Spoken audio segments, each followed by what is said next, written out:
Really pleased to say joining us right now to give us his take on what we saw yesterday at Old Trafford. It's the former Manchester United goalkeeper, Mark Bosnich. Mark, hello. Hello, Mark. Hello, good morning, Natalie. Good morning, Kat. Oh, yeah, Mark, I was just saying there that, you know, for all what he's achieved in his career, Ronaldo, I said how incredible durable he is, because most of us, and you've been, being a player as well, and we all get niggles and calves and hamstrings.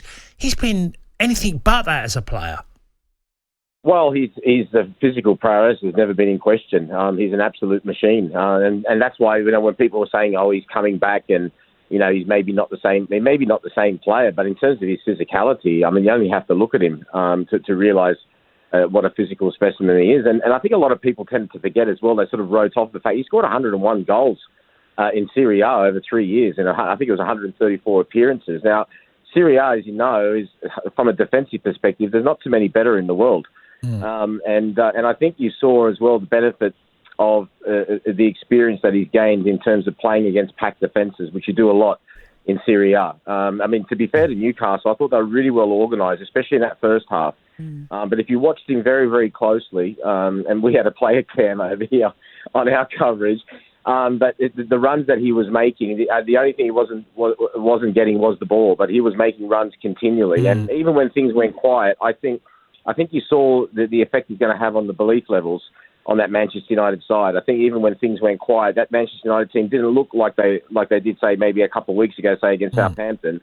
They still kept playing their football. And like I said, it had a lot of reminders of when Eric Cantona came back after suspension way back in 1995 against Liverpool, and he scored 2 goals. So it was a fantastic day for him and for the club.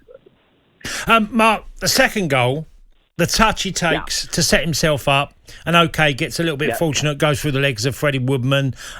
Maybe he could have done better, but it's all about Ronaldo's instinct of seizing a moment, and he's done it. Look, he's had the tap in, and it's been a little bit of fortunate deflection, comes to him, rebounds off the keeper, taps it in. But the second goal to me was just all what Ronaldo's about, as a getting on the shoulder of a defender. Hasn't, like you said, been the player with his pace of years gone by, but still enough to still convert brilliantly.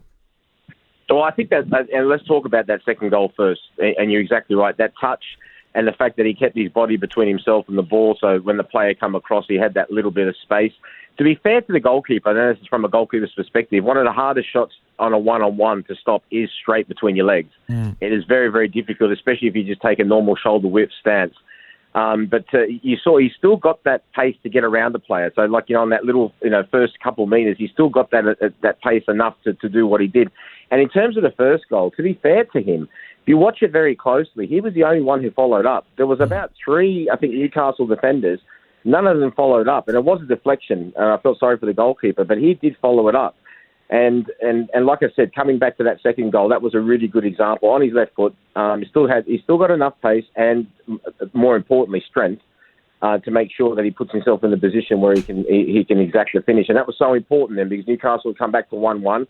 And it was, you're sort of looking at it thinking, this could go either way here, but that just reasserted the dominance, and then they just went on with it. What I loved as well afterwards, Ronaldo spoke about how nervous he was to be playing in this game, and I love that sort of honesty from him. But let me ask you, Mark, is he going to be the difference then for Manchester United in either being a title contender or a title winner? Well, I think they were title contenders before he come, but I think him coming has made them serious title contenders. So we're talking about little bits here. It's like that last, the last 500 metres in a race is generally the hardest. But the fact that I still think Manchester City are slight favourites. I thought before his arrival, I thought Chelsea and Liverpool was a toss-up, and then probably Manchester United, all contenders. But I think his signing has propelled them to being serious contenders, and I think we'll see that as time goes on. We talked about his physical prowess, his goal scoring, but the biggest thing, and I just touched on it, was the belief that he's going to be giving the place. You saw the home crowd. I haven't seen. I mean, obviously it's been after the COVID situation, it's great to have crowds back, but that place was absolutely buzzing. But I think more importantly was the rest of the players. I mean, look at Paul Pogba.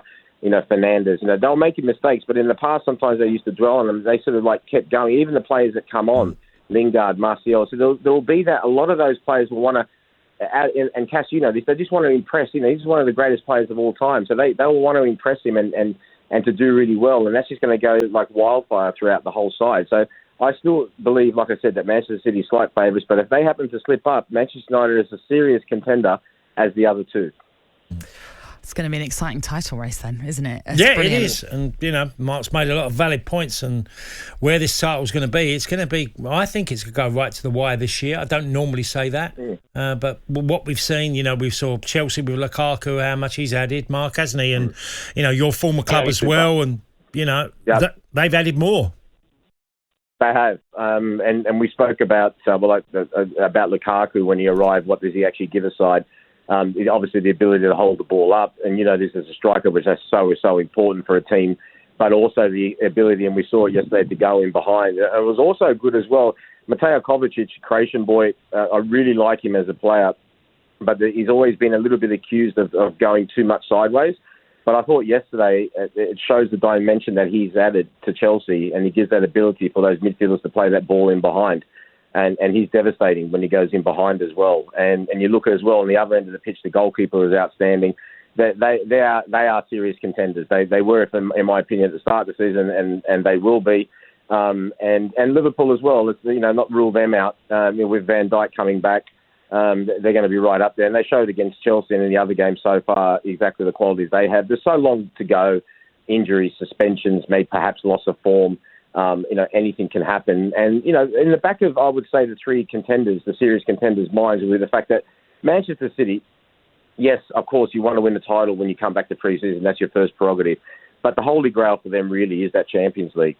So if there is a time when they may half take the eye off the ball, and there will be an opportunity for the other teams, it will be this season. People may turn around and say, oh, last season as well, up until November, they weren't great. But you know, when they went on that run, there was only one team that looked like they was going to win the title. This season, there are other teams that actually look as though they can win the title.